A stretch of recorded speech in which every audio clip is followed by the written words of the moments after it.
les orateurs de groupe. Je donne la parole à Nathalie Sarl pour La République en marche. Oui, Madame la Présidente, je vous remercie. Cher co-rapporteur, le travail que vous venez de nous présenter, enfin, pour ma part en tout cas, apporte un éclairage vraiment intéressant et surtout des perspectives. Et donc, au nom du groupe La République en marche, je souhaite vous en remercier.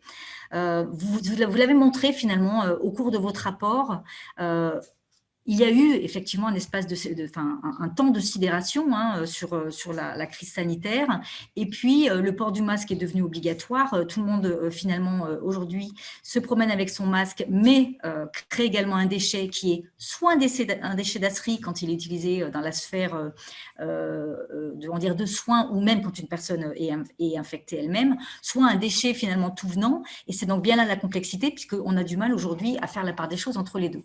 Moi, je note en tout cas, et avec beaucoup d'intérêt, tous les efforts qui sont déjà déployés aujourd'hui, les expérimentations par des collectivités qui doivent effectivement nous inspirer pour être dupliquées sur les territoires. La filière REP, comme vous le dites, c'est un bon moyen, mais il faut bien sûr que nous y arrivions, à la mettre en œuvre. J'aurais, moi, une question qui serait, alors peut-être qui est un peu décalée par rapport à votre sujet, mais vous avez parlé donc des circuits courts, de production, de collecte, de valorisation. Est-ce que aujourd'hui, vous avez eu des informations sur des entreprises, sur une relocalisation de la production, en tout cas, de masques en France et en Europe?